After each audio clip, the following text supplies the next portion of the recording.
안녕하세요. 오늘은 211번 할 차례죠. 211번부터는 진화학과 불교학에 대한 것을 엮었습니다. 먼저 211번을 보면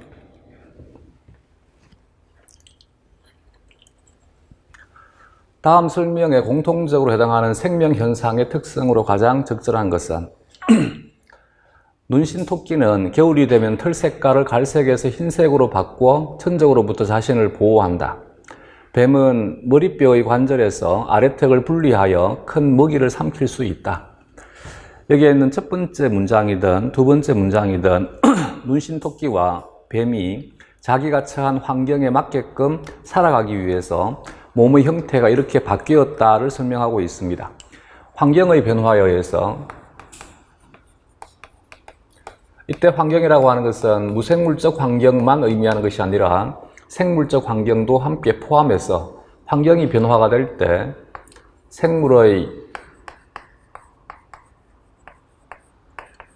변화가 일어나는 것, 이때 환경에 맞게끔 생물이 변화되어 가는 과정을 짧은 시간에 빠르게 변화가 되는 것을 적응이라 하고, 긴 시간을 두고 서서히 변화가 되는 것을 진화라 합니다. 그러다 보니까 실제 적응에 대한 개념과 진화에 대한 개념을 엄격히 구분하기는 힘듭니다. 그래서 이들을 함께 적응과 진화라 하면 되고, 어디까지를 적응이라 할까, 어디까지를 진화라 할까는 정해지지 않은 것이니까 상대적으로 봤을 때 짧은 시간에 빠르게 변화되는 것, 긴 시간을 두고 서서히 변화가 되는 것, 이것을 진화, 적응이라 한다. 답은 1번이 되겠습니다.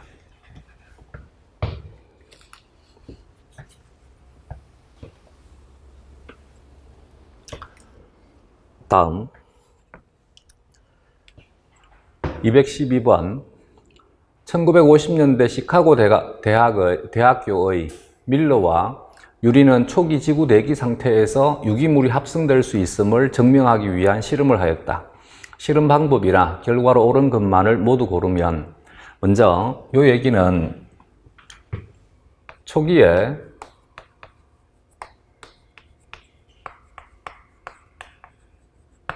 생물은 어떻게 만들어졌을까에 대한 것을 고민을 하던 시대입니다.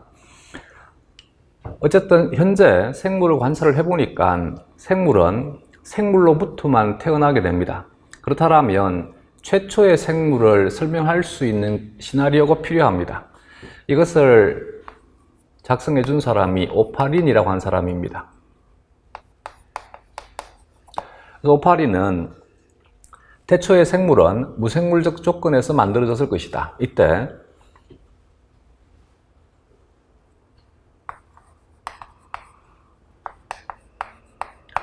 원시 지구의 경우에는 대기에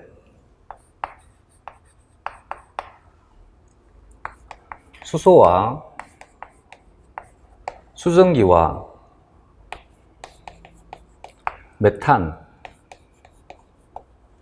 암모니아와 같은 기체들로 가득 차 있었을 것이다 라고 생각을 했습니다.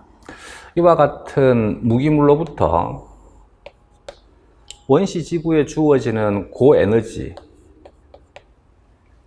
번개라든지 혹은 자외선이라든지 혹은 태양 복사선이라든지 혹은 지진과 같은 강한 진동 에너지라든지 혹은 화산 폭발에 의한 큰 열 에너지와 같은 초기에 고에너지에 의해서 이들 물질들이 생체 촉매에 도움 없이 화학 반응을 수행을 해서 유기물들이 만들어졌을 것이다 라고 생각을 했습니다.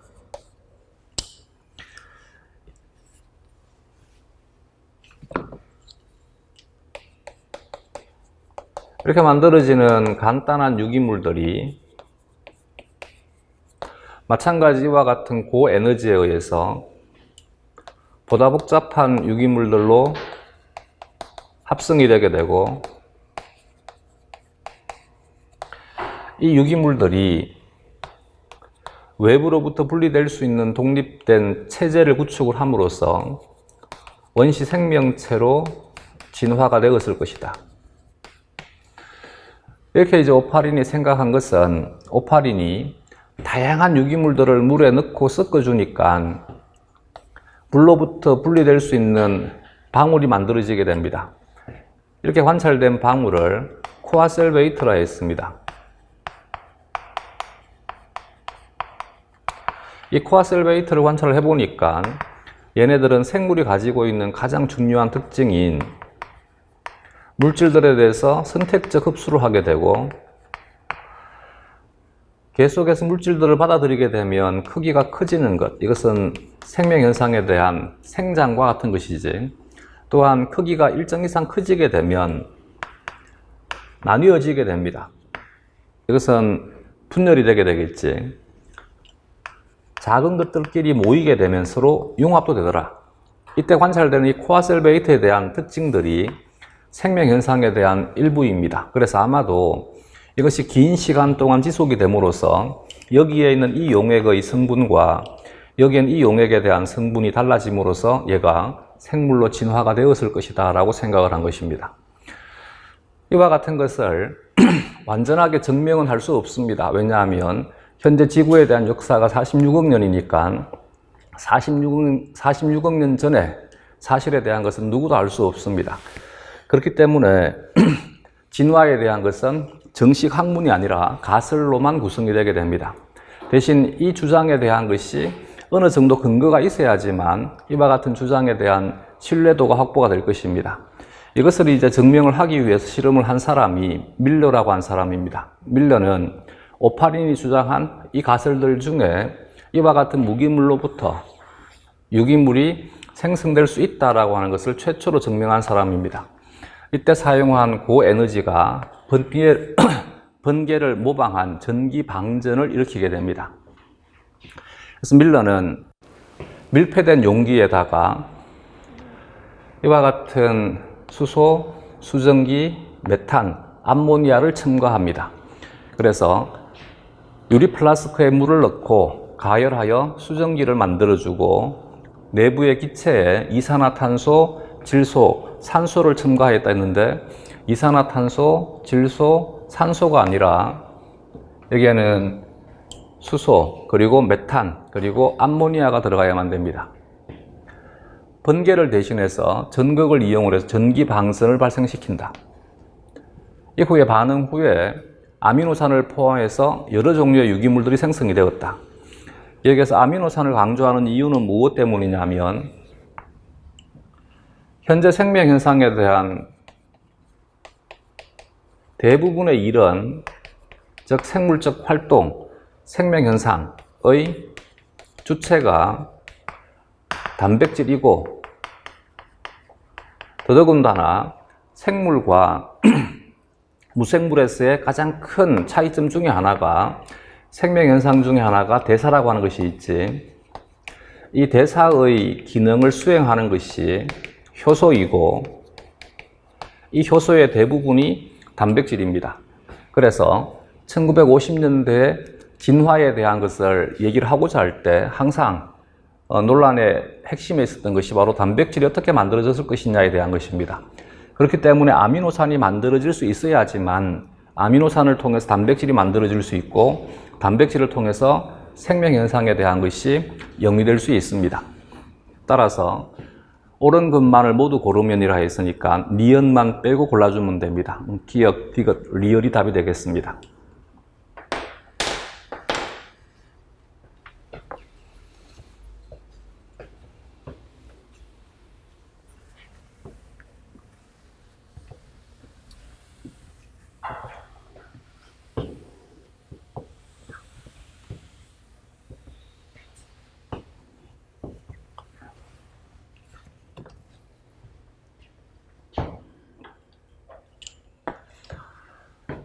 (213번) 다음은 원시지구에서 생물의 출현 순서를 나타낸 것이다. 기역, 니은, 디귿에 들어갈 생물의 종류로 옳은 것은, 이것은 어떤 시나리오냐면 현재 지구상의 생물들을 관찰을 하면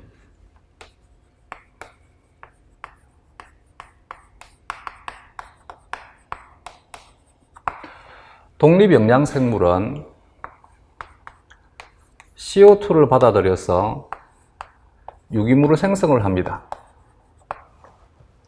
만약에 세상에 독립영양 생물만 존재한다라면 그러면 언젠가는 CO2는 고갈되게 되고 세상은 유기물로만 존재할 것입니다. 따라서 생물이 계속 살아가기 위해서는 누군가가 CO2를 유기물로 바꾸면 또 다른 누군가는 유기물을 CO2로 바꿀 수 있어야만 됩니다. 이것이 현재의 생물에서는 종속영양 생물이 유기물을 CO2로 전환시킵니다. 이렇게 이제 물질들은 독립영양 생물과 종속영양 생물을 통해서 계속 돌고 돕니다. 이것을 생태학적 개념에서 물질 순환이라 합니다. 이처럼 생물이 살아있다라고 하는 것은 계속해서 순환될 수 있어야만 됩니다. 이것을 생물학적 개념으로 턴오버라 합니다. 대사 회전이라 합니다. 이 대사 회전이 일어나야지만 생물은 계속 영속될 수 있습니다. 대신 이와 같은 원을 이루고 있는 순환은 논리적인 모순이 있습니다. 독립영양 생물이 살아가기 위해서는 종속영양 생물이 필요한데 종속영양 생물이 살아가기 위해서는 또한 독립영양 생물이 필요합니다. 즉 닭이 먼저냐 달걀이 먼저냐가 문제가 되게 됩니다. 그래서 이것을 해결해 줄 수 있는 시나리오가 필요하더라. 이것이 이제 213번 문제입니다. 아마도 원시지구의 경우에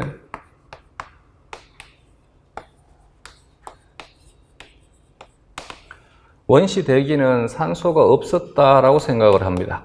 이것은 없다는 뜻입니다. 두 번째는 밀러의 실험에서 증명을 했듯이 원시 해양은 간단한 유기물들이 유기물 숲을 형성했을 것이다.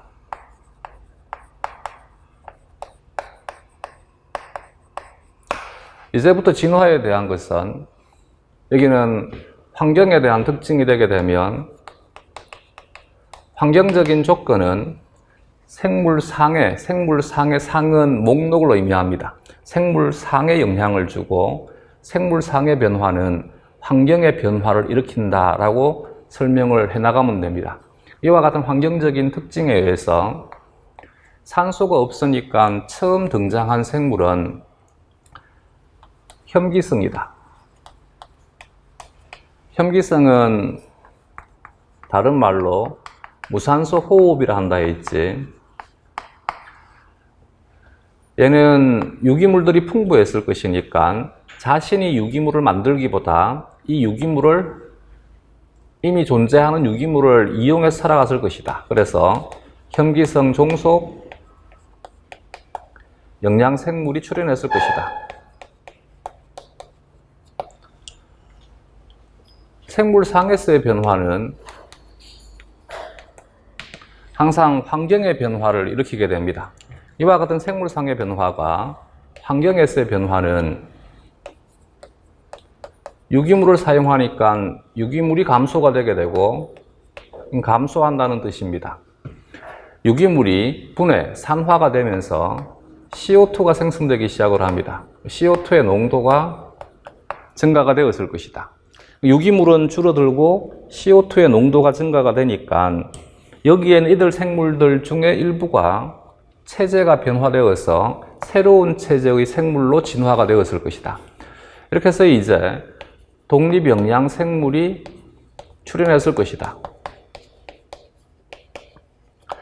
독립영양 생물은 먼저 출현한 것이 산소를 발생시키지 않는 광합성 생물들이 먼저 출현하게 됩니다. 이것을 산소 비발생 광합성 세균이라 합니다. 대표적인 것이 홍색 세균이나 녹색 세균과 같은 것들이 있습니다. 이후에 여기는 산소 비발생 광합성 세균들은 하나의 관계를 가지고 있는 굉장히 원시적인 체제의 광합성 세균들입니다. 이들이 진화가 되어서 물을 수소 공여체로 이용을 해서 산소를 발생시키는 산소 발생 광합성 세균으로 진화가 되었을 것이다. 현재는 산소 발생 광합성 세균을 남세균이라 합니다. 이들은 두 개의 관계를 가지게 되고 중요한 특징이 산소를 발생을 시키는 것입니다. 이들이 출현함으로써 환경의 변화가 일어나게 됩니다. 이 환경의 변화가 산소가 등장하게 되고 산소의 농도가 증가되기 시작을 합니다.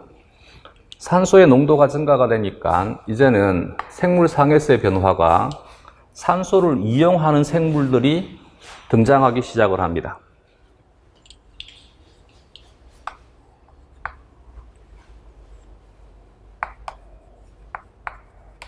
호기성 생물들이 등장하게 되고, 호기성은 유산소 호흡인 것이지,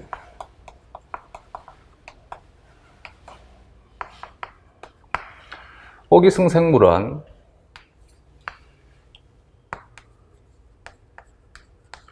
호기성에 종속 영양 생물도 출현하게 되고, 호기성에 독립 영양 생물도 출현하게 됩니다.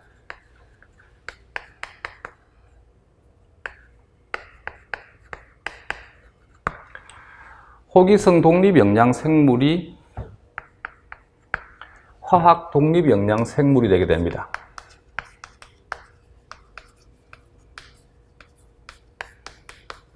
대표적인 것이 황산화세균이나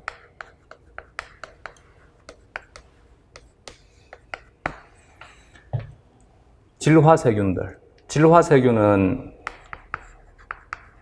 질화세균이라 해도 되고, 질산화세균이라 해도 되고, 이들은 다시 둘로 구분해서 아질산균과 질산균이 여기에 속합니다. 이와 같은 화학 독립 영양세균들이 출현하게 된다. 이때 여기에는 이 종속 영양은 여기에는 이 종속 영양과는 차이가 있습니다.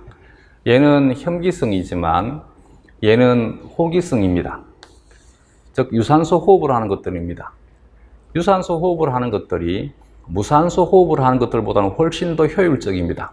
왜 효율적인 체제가 필요하냐면 이들이 이용을 한 유기물들은 생체 촉매인 효소를 이용하지 않고 번개와 같은 고에너지에 의해서 합성된 물질들이라 매우 간단한 유기물들이 대부분의 주류를 차지하게 됩니다. 그러나 이제부터는 이 호기성 종속 영양 생물이 이용하는 것들은 생물을 구성하고 있는 유기물들을 이용하는 것들이지, 즉 생물을 먹고 살아가는 것들입니다. 따라서 생체를 구성하는 보다 복잡한 유기물들을 이용을 하려니까 훨씬 더 효율적인 체제가 필요하고, 이 효율적인 체제가 산소를 이용함으로써 가능해졌다. 그래서 현재도 혐기성 대사에 비해서 호기성 대사가 훨씬 더 효율적입니다. 산소는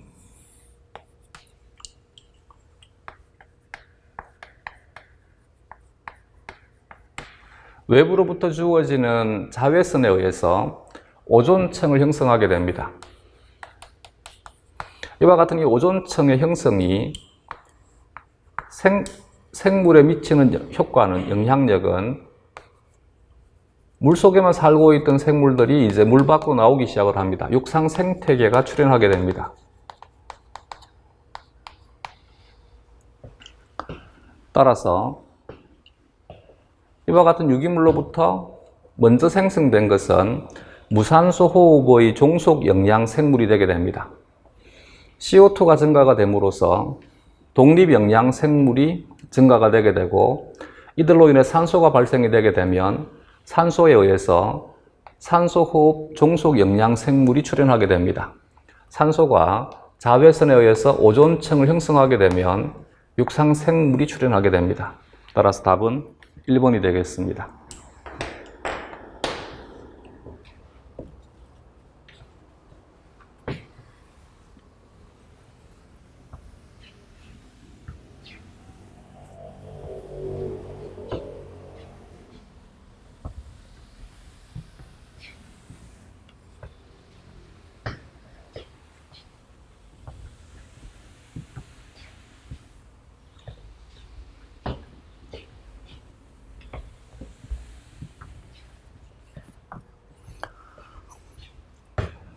아직까지 공무원 시험에 출제가 되지는 않았었는데 또 하나 중요한 진화 가설이 현재의 생물들의 체제를 보면 DNA의 정보를 이용을 해서 DNA가 합성이 됩니다. 이때 DNA의 정보를 이용을 해서 DNA를 합성하는 과정을 DNA 복제라 합니다. DNA의 정보를 이용을 해서 RNA가 합성이 되게 됩니다. 이것을 RNA 전사라 합니다. RNA의 정보를 이용을 해서 단백질이 합성이 되게 됩니다. 이것을 단백질 합성 혹은 해독 혹은 번역이라 합니다. 현재의 생물에서 복제 과정도 단백질에 의해서 수행이 되게 되고 전사 과정 또한 마찬가지 단백질에 의해서 수행이 되게 되고 물론 세균의 경우에 번역은 리보솜을 구성하고 있는 23에서 rRNA가 단백질 합성에 대한 효소 활성을 가지고 있지만 이들을 도와주는 것이 리보솜 단백질입니다. 그래서 번역 과정에도 단백질이 관여하더라. 그러면 DNA가 만들어지기 위해서는 단백질이 필요하고 단백질이 만들어지기 위해서는 DNA가 필요합니다. 이 또한 마찬가지 서로가 서로에 대해서 필요한 존재니까 조금 전에 얘기했던 것과 같은 딜레마가 형성되게 됩니다. 이 딜레마를 해결해 준 것이 RNA 월드 가설이라고 하는 것이 있습니다.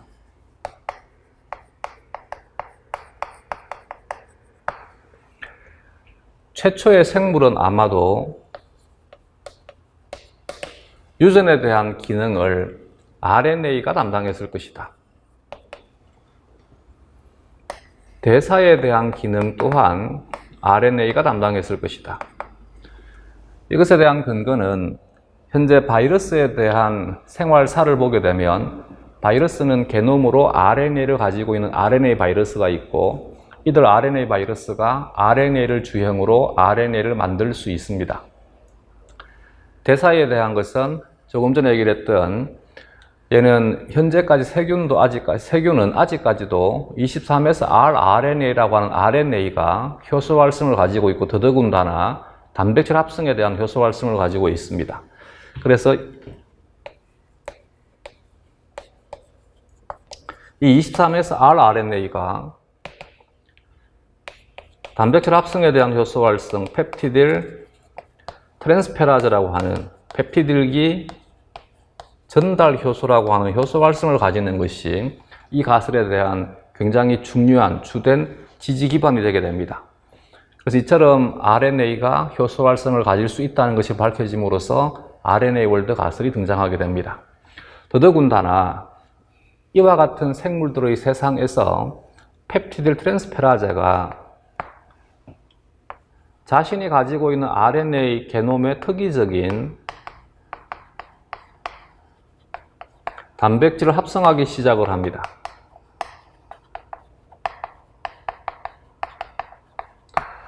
이렇게 합성된 단백질이 RNA와 복합체를 형성합니다. RNA와 단백질 복합체에 대한 것은 개념을 앞에서 소개해 드린 적이 있을 것입니다. 리보뉴클레이크 애시드 더하기 프로테인을 리보뉴클레오 프로틴이라 해서 RNP라 합니다.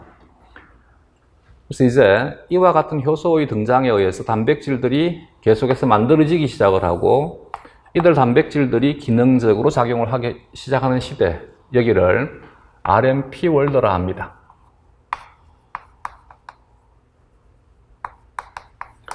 여기는 RNA 월드라 하면 됩니다.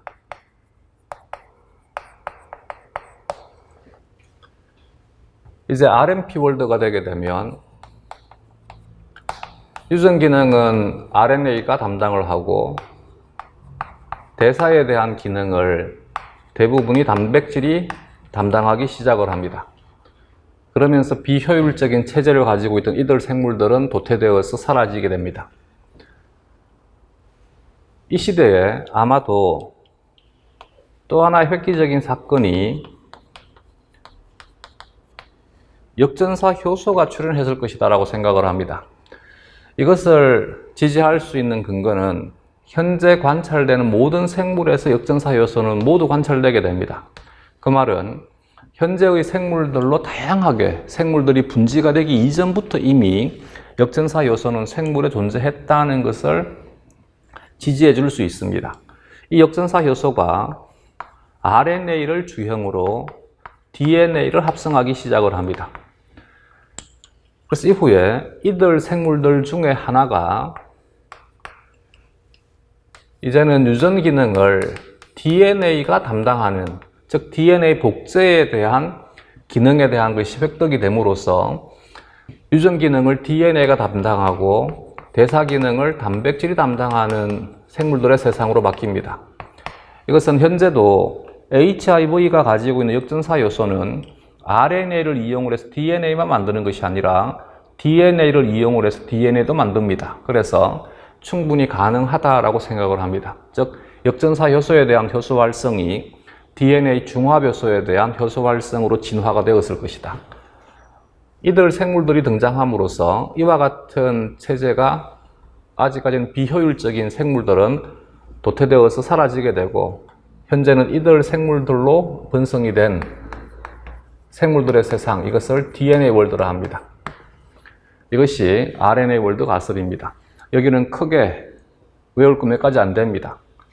초기에는 RNA가 유전 기능과 대사 기능을 담당하다가 이후에는 대사 기능을 단백질이 담당하는 시대로 바뀌게 된다. 이것을 RNP 월드라 한다. 이때 핵심적인 효소가 펩티딜 트랜스페라제이다. 여기에서 유전 기능을 DNA가 담당하기 위해서는 RNA를 DNA로 만들어 줄 수 있는 효소가 필요하다. RNA 주형을 이용을 해서 DNA를 합성하는 역전사 요소가 이 시대에 출현했을 것이다. 그리고 이 역전사 요소 중에 일부가 아마도 DNA 중합 요소로 진화가 됨으로써 DNA 월드가 성립이 되었을 것이다.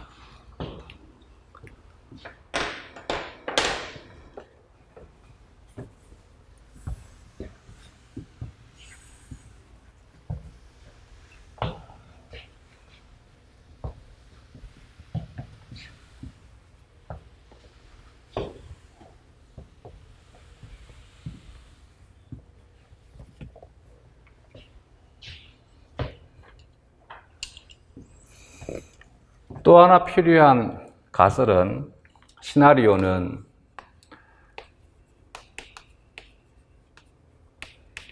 원핵세포와 진핵세포의 차이에 대한 것입니다. 원핵세포는 외부로부터 분리될 수 있는 체제, 즉 막을 가지고 있으면 이 내부에는 또 다른 막이 없으니까 이것이 진화가 되어서 원핵세포가 되었다 설명이 충분히 가능합니다. 근데 진핵세포의 경우에는 이 내에 또 다른 막을 가지고 있는 구조들이 있습니다. 이들을 우리는 세포 소기관이라는 것이지. 그래서 진핵세포의 진화, 출현에 대한 것을 설명을 하기 위해서는 어떤 과정을 통해서 세포 소기관이 만들어졌느냐에 대한 가설이 필요합니다. 이것에 대한 시나리오는, 하나는 내막계의 세포 소기관,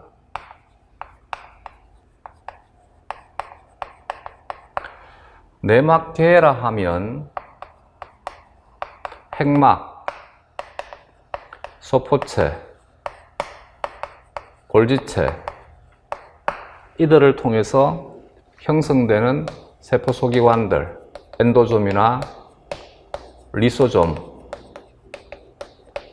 이들을 일컬어서 내막계 세포 소기관이라 합니다. 이들은 현재 막 진화설로 설명합니다. 막 진화설이란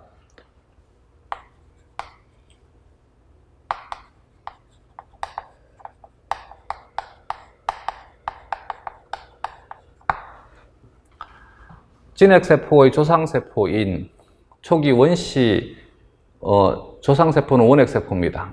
이들 원핵세포에 속하는 조상세포가 세포막이 함입이 되어 가지고 핵막이나 소포체나 골지체로 진화가 되었을 것이다. 이것에 대한 근거는 핵막과 소포체는 연결되어 있다고 그랬지. 소포체 손항들이 떨어져 나와가지고 융합이 되게 되면 골지체가 되게 되고, 골지체의 손항은 리소좀을 만들게 되고, 또한 골지체의 손항들이 세포막과 융합이 되게 됩니다. 그래서 이들이 다 연결되어 있다는 것은 원래 하나이었다는 것을 증명할 수 있습니다. 두 번째는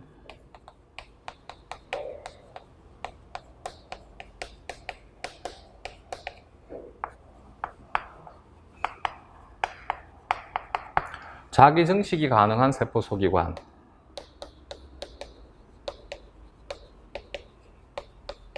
미토콘드리아와 엽록체. 엽록체의 상위의 개념은 색소체라 한다 했지. 이들은 내부 공생슬로 설명합니다. 즉 원래 독립된 세균이었는데 이들 독립된 세균이 현재의 진핵세포의 조상세포에 들어와서, 원래는 진핵세포의 조상세포가 삼켜가지고 분해해서 에너지로 이용을 하려고 삼켰는데, 즉 먹으려고 먹이로 삼켰는데 얘가 먹히지 않고 둘이 함께 공생을 형성하는 관계로 발달을 했을 것이다. 미토콘드리아는 호기성 종속 영양세균이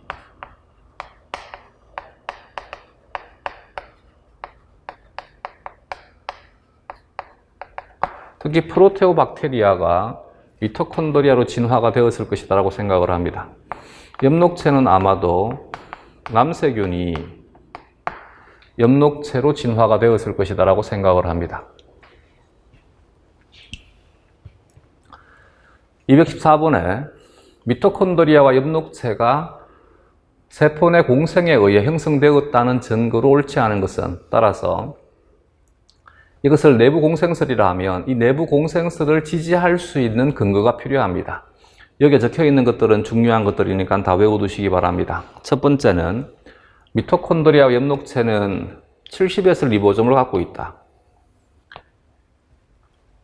진핵세포의 세포질은 80S 리보솜입니다. 70S 리보솜은 세균들이 가지고 있는 특징이지. 그래서 이것이 원래 미토콘드리아와 엽록체는 세균이었다를 지지할 수 있습니다.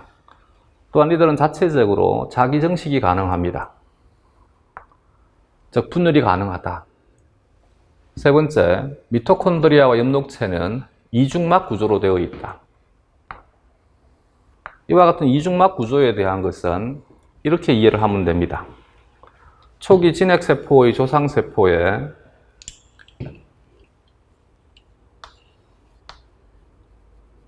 세균이 이와 같은 파고사이토시스를 통해 가지고 삼켜지게 됩니다.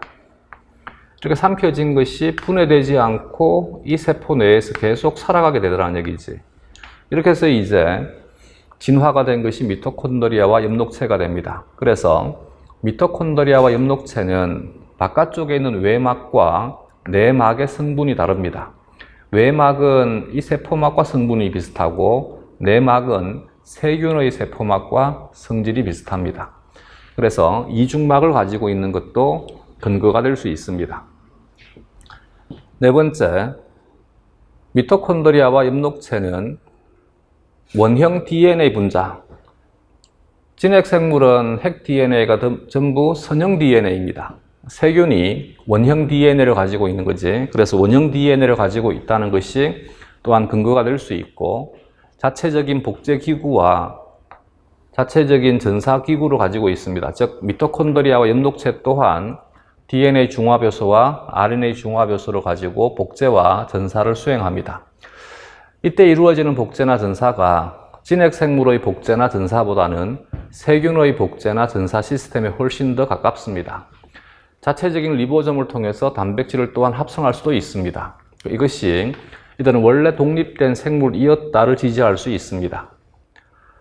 미토콘드리아의 내막에는 진핵생물의 원형질 막에서 발견되는 것과 상동인 전자전달계와 효소가 있다. 진핵생물의 원형질 막이 아니라 세균의 특히 호기성 종속 영양 세균의 세포막에서 발견되는 것과 상동인 것들이 있다라고 해야 됩니다. 이것을 이렇게 바꾸고 이 5가지 문장에 대한 것은 다 외워두시기 바랍니다. 다음.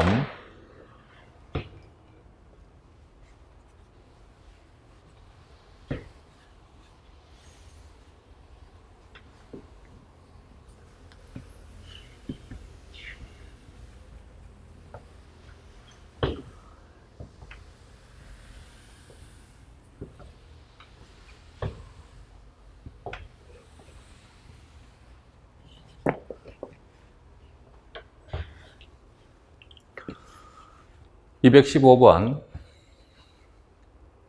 보기 1 실험 결과의 해석으로 옳은 것을 보기 2에서 모두 고른 것은 미생물학자인 광전 박사는 단세포성 원생 생물인 아메바에 대한 연구를 수행하던 중에 실수로 아메바 배양세포의 일부가 간균에 의해, 간은 막대 간입니다. 그래서 세균을 분류할 때 세균의 형태에 따라서 분류합니다.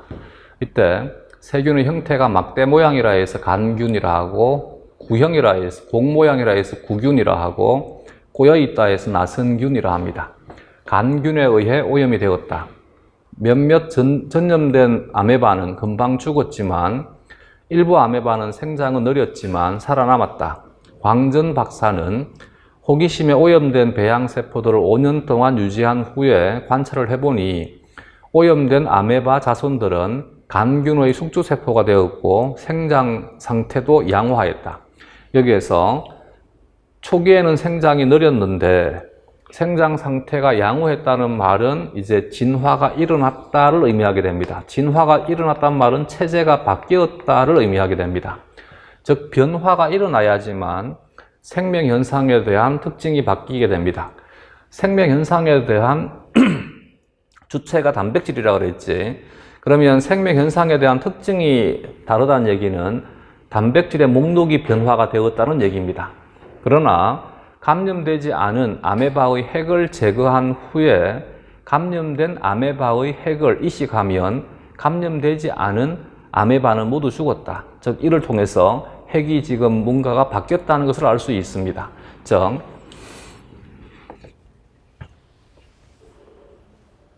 여기에서 핵을 이식을 했는데도 불구하고 아메바가 죽었다는 말은 이 핵 속에서 존재하는 DNA를 통해서 만들어지는 단백질이 여기에서는 만들어지지 않는다는 것을 알 수 있습니다. 근데도 얘는 잘 산다가 되는 것이니까 다른 누군가의 도움을 받아가지고 잘 산다를 알 수 있습니다. 즉 간균과 얘가 현재 상리 공생을 형성했다는 것을 알 수 있습니다. 즉 이것은 내부 공생을 지지할 수 있는 중요한 실험적 근거가 될 수 있습니다. 따라서 이 실험은 엽록체나 미토콘드리아와 같은 세포 내 소기관이 내부 공생의 결과라는 증거이다. 이것을 지지해 줄 수 있는 대표적인 근거가 되게 된다. 리언에 간균의 숙주세포가 된 아메바는 일부 유전자를 상실했다. 그지? 그러니까 얘를 이식을 했었을 때는 아메바가 죽어버렸다는 얘기입니다. 즉 간균이 도와주고 있다는 것을 알 수 있습니다. 이것에 간균의 일부 유전자가 숙주세포가 된 아메바의 핵으로 이동하였다. 간균의 일부 유전자가 숙주세포로 이동을 했다라면 그러면 이 핵을 이식을 했었을 때 얘는 더 잘 살아야 되겠지. 근데 죽었다는 말은 이렇게 진화가 된 것은 아니겠지. 리얼에 숙주세포인 아메바의 생존을 위해 간균이 필요하다는 것을 보여준다. 그치? 서로가 상리공생 관계를 형성하고 있는 것이다. 기억, 니은, 리얼이 답이 되겠습니다. 이것은 옳지 않다. 다음.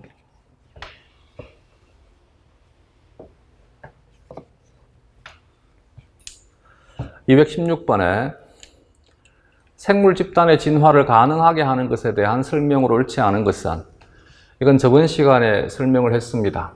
진화라고 하는 것은 개체군의 대립유전자 빈도의 변화를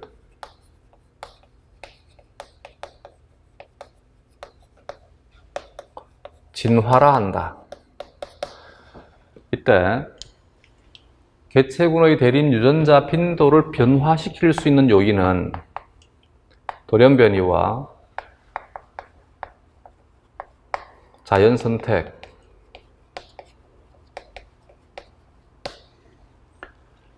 이주는 이입이라 하거나 혹은 유전자 흐름이라 한다 했지.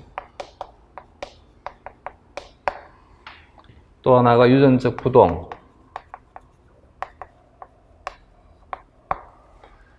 이것이 초기에 마이어가 주장한 것입니다. 물론 그 이외에도 잡종이라든지 혹은 제조합과 같은 것들도 여기에 포함될 수 있습니다. 1번에 돌연변이는, 즉 진화는 생물이 원하는 대로 이루어지는 것이 아닙니다. 예를 들어 가지고 초기의 진화론, 물론 지금은 둘 다가 기각되는 가설이 라마르크의 진화론이 있고 다윈의 진화론이 있습니다. 현재는 이 두 개의 진화론은 모두 기각되게 됩니다. 그 이유가 라마르크의 진화론을 계승한 사람이 다윈이라는 사람입니다. 라마르크의 진화론에 대한 것은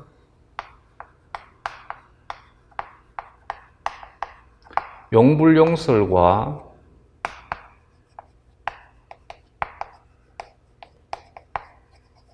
획득형질의 유전으로 얘기할 수 있습니다. 다윈의 진화론은 자연선택과 개체 변이의 유전으로 대변할 수 있습니다. 다윈은 글자만 바꾼 것이지 뜻하는 바는 똑같습니다. 획득형질 유전된다에 대한 것을 그대로 이어받아서 개체 변이가 유전된다라고 글자만 바꾼 것입니다. 이것은 둘 다가 옳지 않습니다. 가장 대표적인 반증 실험이 갓 태어난 쥐에서 꼬리를 자릅니다. 이것은 개체 변이 혹은 획득 형질을 할 수 있습니다. 이 쥐가 새끼를 낳게 되면 또 꼬리를 또 잘라줍니다. 이것을 아무리 반복해도 새로 태어나는 쥐는 계속해서 꼬리가 생기게 됩니다. 그래서 이와 같은 획득 형질이나 개체 변이가 유전되지 않는다는 것은 쉽게 증명할 수 있습니다. 그렇기 때문에 라마르크의 진화론과 다윈의 진화론은 모두 기각되게 됩니다. 그럼에도 불구하고 현재 이 다윈에 대한 진화론을 왜 높이 평가하느냐 하면 이 부분 때문입니다. 다윈은 자신의 진화론에 대한 것을 라마르크의 영향을 받아가지고 이렇게 설명을 하지만 여기 이 부분에 대한 것은 수정 보완해서 자연선택이라고 하는 것을 주장을 한 것입니다. 이것이 진화라고 하는 것을 과학의 한 분과로 만들어준 계기가 되게 됩니다. 즉, 용불용설은 사람들이 자꾸 착각하는데 쓰면 쓸수록 발달한다가 용불용설에 대한 뜻이지만 라마르크가 얘기를 하는 용불용설이란 말은 물론 우리가 계속 근육을 움직이게 되면 혹은 뇌를 계속 사용하게 되면 뇌는 발달하게 되고 근육도 발달하게 됩니다. 이걸 일컬어서 라마르크가 용불용설이라 한 것이 아니라 내가 근육을 키워가지고 획득형질입니다. 이것을 내 자손에게 물려줄 수 있다라고 하는 것이 라마르크의 용불용설입니다.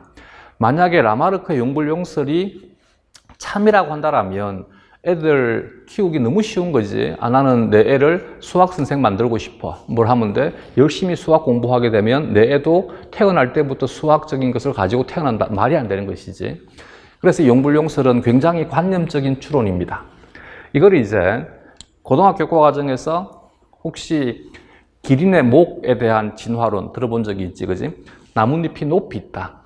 기린은 높이 있는 나뭇잎을 따먹고 싶은 강렬한 욕망이 계속 목을 쓰게 만들고 목을 쓰게 만드니까 목이 길어진다. 즉, 그 말은 내가 목이 길게 되는 것을 원하니까 그렇게 진화가 되었다. 너무 관념적인 생각이 이 라마르크의 생각인 것이지. 이에 비해서 다윈은 그게 아니라 기린은 무작위적인 돌연변이에 의해서 다양한 자손들을 낳게 되면 그 자손들 중에 일부는 목이 짧을 것이고 일부는 목이 길 것이다. 목이 짧은 것들은 환경에 불리하니까 도태가 되게 되고 자연 도태.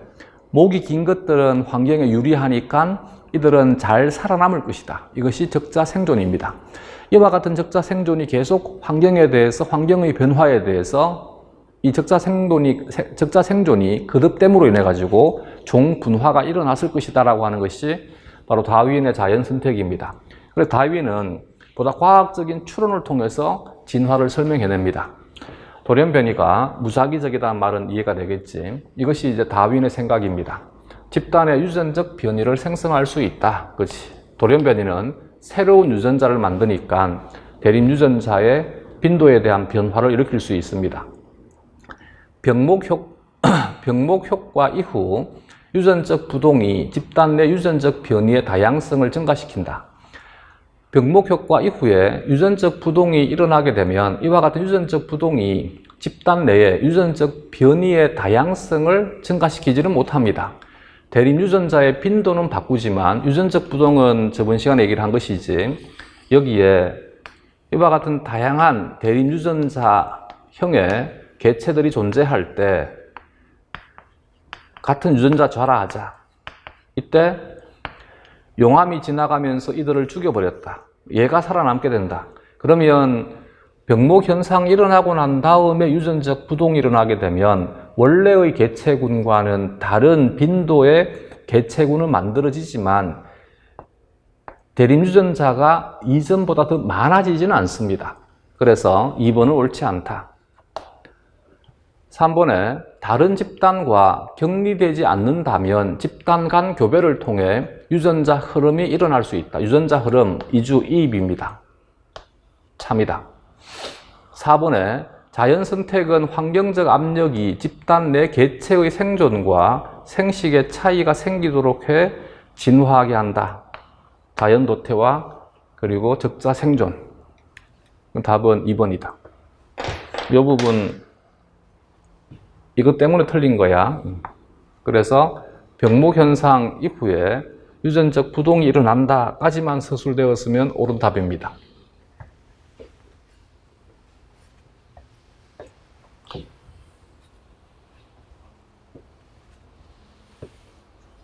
다음 217번 문제에서 유전적 부동에 대한 것은 저번 시간에 얘기를 한 적이 있죠. 유전적 부동은 자연 선택과 무관한 대립 유전자 빈도의 무작위적인 변화를 유전적 부동이라 한다고 그랬어요. 그래서 옳지 않은 것은 이라 했으니까 대립 유전자의 빈도가 변화될 수 있다니까 가능하다.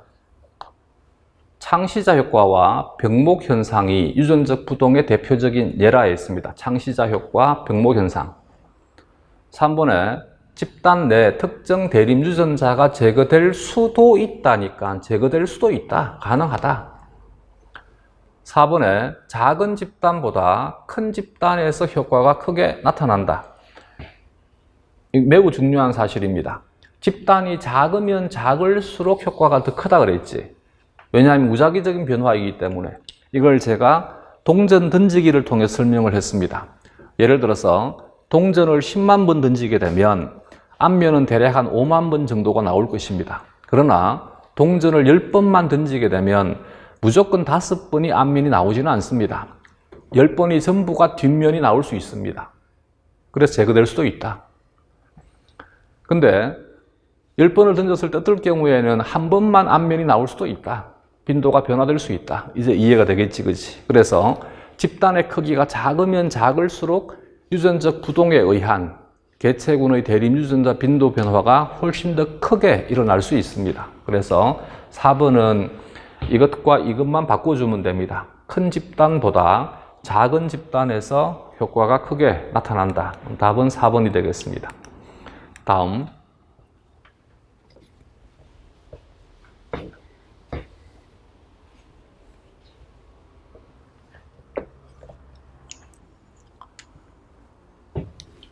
218번에 자연 선택에 대한 설명으로 옳지 않은 것은 안정화 선택은 개체들 간의 변이를 감소시킨다.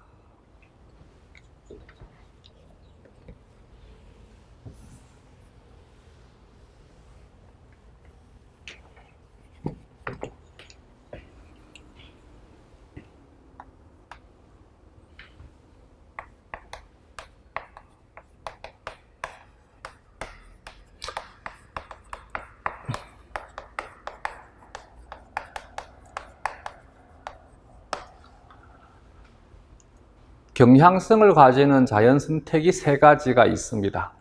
경향성을 가지는 자연 선택이 세 가지가 있는 것이지 자연 선택이 전부 경향성을 가져야만 되는 것이 아닙니다. 경향성을 가지지 않는 것들도 있습니다.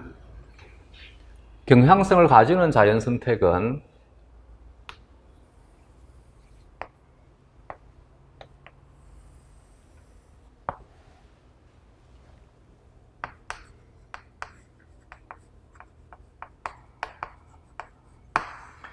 형질 상태에 대한 개체군의 개체수의 분포 유형을 그래프로 그려보게 되면 이와 같은 정규 분포 곡선을 그립니다. 이때 보편적인 값을 가지는 것들, 특히 개체군에 대한 성질이라고 하는 것은 이것에 대한 중앙값을 개체군의 성질이라 합니다. 보편적인 값을 가지는 것들이 선택에 유리하고 보편적이지 않은 형질 상태를 가지는 것이 선택에 불리하다라면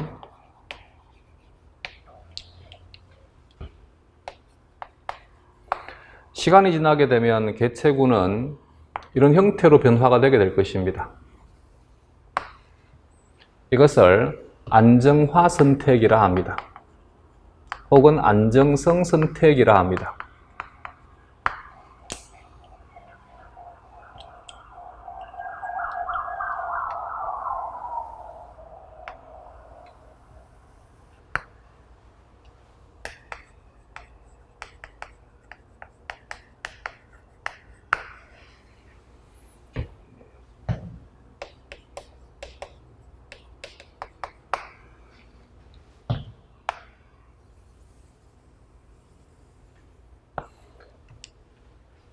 이 경우는 어느 한쪽에 치우치는 것이 예를 들어서 형질 상태의 값이 크면 클수록 선택에 유리하고 반대편의 특징을 가지는 것은 선택에 불리할 경우에 이럴 경우에는 이들은 선택에 불리하니까 많이 도태가 되게 되고 이들은 선택이 된다는 말은 그만큼 생식의 기회를 많이 가진다는 얘기입니다. 따라서 시간이 지나게 되면 개체군의 분포 형태는 이런 형태로 변화가 되게 됩니다. 즉 개체군의 성질이 바뀌게 됩니다. 이와 같은 자연 선택을 방향성 선택이라 합니다. 방향성 선택에 대한 대표적인 예는 사람이 개입이 되어 가지고 농작물이나 혹은 가축들을 우리가 계속해서 한쪽 방향으로 선별하는 것, 이것을 인위 선택이라 합니다. 인위 선택이 대표적인 방향성 선택에 해당이 되게 됩니다.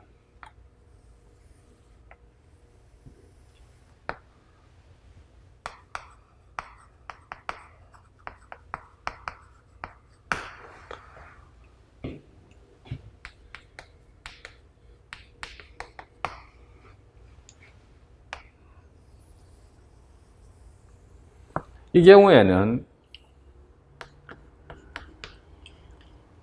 비보편적인 특징들을 가지고 있는 것이 선택에 유리하고 보편적인 특징을 가지는 것들이 선택에 불리하다라면 시간이 지나게 되면 얘네들은 이렇게 두 그룹으로 나뉘어지게 됩니다.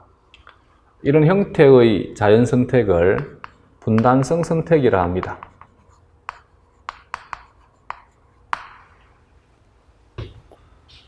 일번에 안정화 선택은 개체들 간의 변이를 감소시킨다.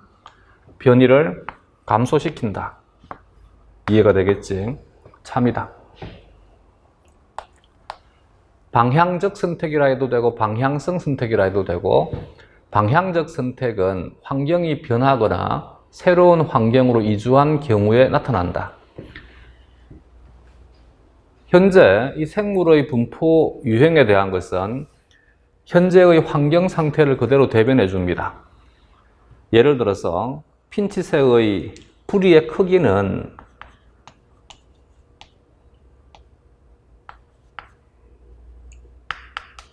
이들이 먹을 수 있는 먹이의 크기를 대변해 주게 됩니다. 그러면 현재 부리의 크기가 이런 형태로 분포하는데 이들 그룹이 혹은 이 지역에 먹이가 이제 변화가 생겨가지고 먹이의 크기가 이렇게 변화가 되게 되면 그러면 여기에 있는 크기를 가지고 있는 핀칫새들이 훨씬 더 선택에 유리하니까 이들이 더 많은 생식의 기회를 가지게 되고 계속해서 시간이 지난다라면 부리의 크기는 커지게 될 것입니다.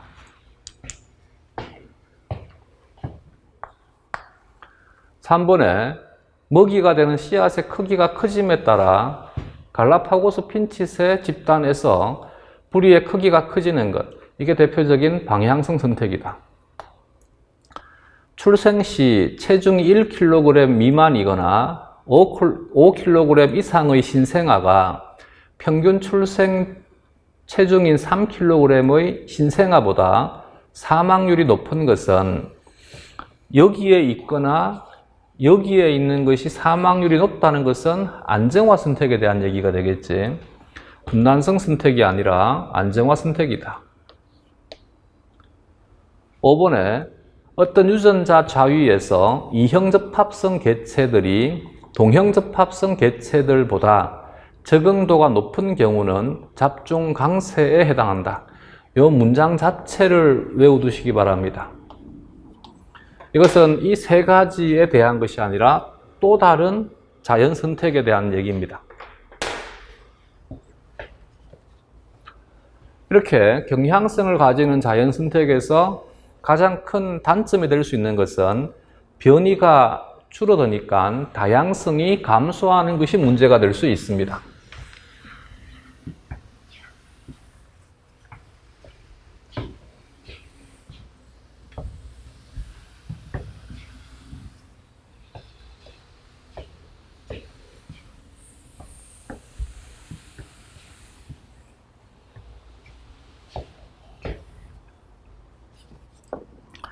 이렇게 다양성이 감소하는 것을 막아주기 위한 선택들이 있습니다.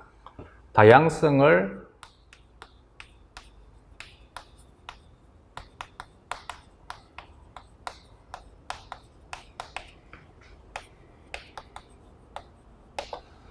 유지하기 위해서 일어나는 자연 선택이 첫 번째는 우리가 진화가 되면서 nx항의 1배체인 생물이 2nx항의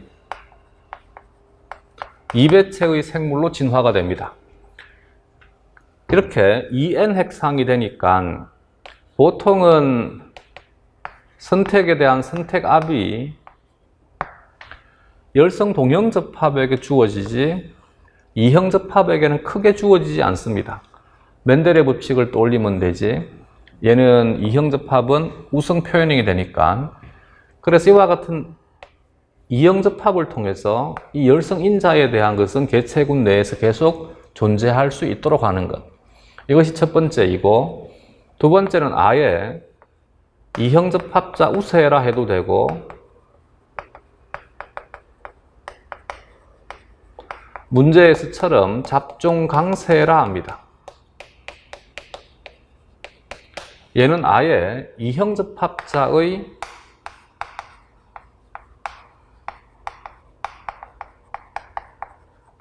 적응도가, 여기는 빈도라고 하면 안 됩니다. 이형접합자의 빈도라고 하면 틀린 문장입니다. 이형접합자의 빈도가 아니라 적응도가 가장 높은 경우, 이것을 잡종 강세라 합니다. 세 번째는 빈도 의존성 선택이 있습니다. 이 빈도 의존성 선택은 낮은 빈도의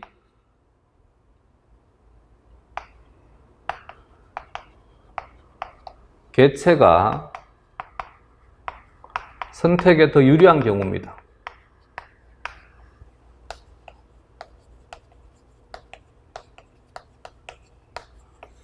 즉, 빈도가 떨어지게 되면 더 많이 생식의 기회를 가지니까 그 다음 세대는 빈도가 높아지게 되고, 빈도가 높아지게 되면 다시 선택에 불리하니까 다음 세대는 또 빈도가 낮아지게 됩니다. 이렇게 빈도가 계속 왔다 갔다 하면서 이 개체군 내에 계속 머물러 있을 수가 있습니다. 이와 같은 것을 빈도 의존성 선택이라 합니다.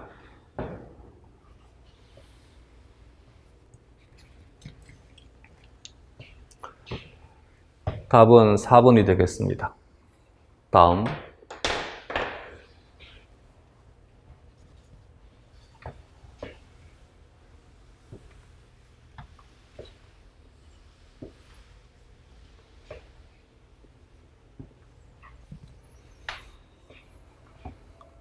(219번에)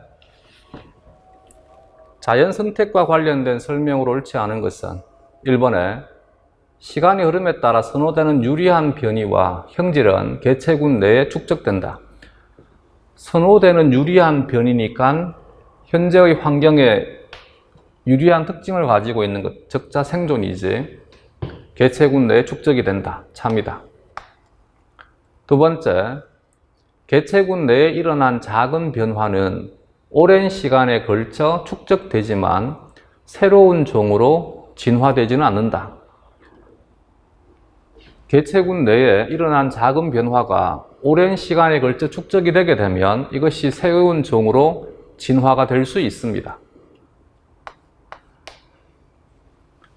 세 번째, 환경과의 상호작용에 의해 생긴 획득 형질은 개체를 그 환경에 더 잘 적응시켜 주지만 유전되지는 않는다. 조금 전에 얘기를 했지. 획득 형질의 유전은 잘못된 것이다. 그래서 획득 형질은 유전될 수 없습니다. 참이다.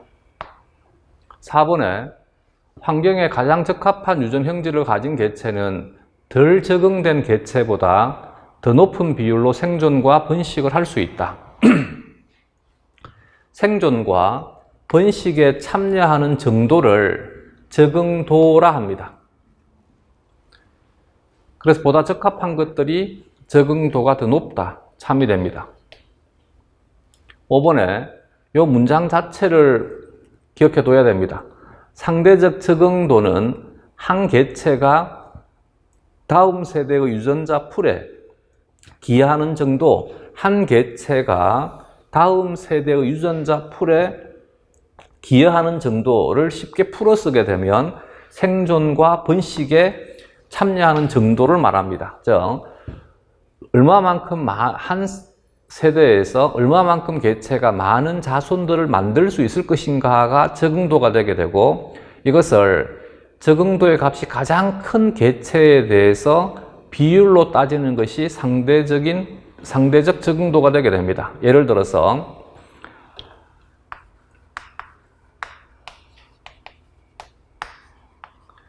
여기에 있는 이 개체는 생식률이 80%이고 얘는 전체가 다 생식에 참여할 수 있고 얘가 생식에 참여할 확률이 20%이다라면 상대적 적응도는 이것에 대한 이들의 비로 표현합니다. 그래서 얘는 상대적 적응도가 0.8이다. 얘는 상대적 적응도가 1이다. 얘는 상대적 적응도가 0.2이다 라고 표기합니다. 이것이 상대적 적응도가 됩니다.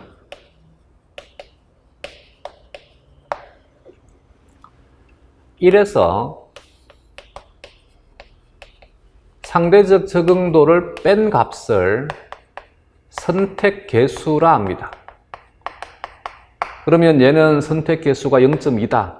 얘는 선택 개수가 0이다. 얘는 선택 개수가 0.8이다 라고 하면 됩니다. 즉 선택 개수라고 하는 것은 이 개체들이 받는 선택압을 대변합니다. 선택 개수의 값이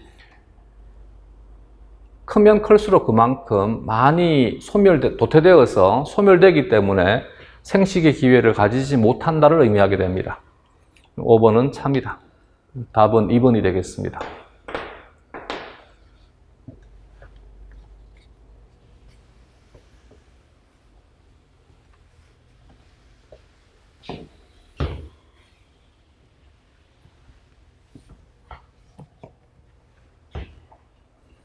다음 220번에 다음은 자연 선택의 과정을 나열한 것이다.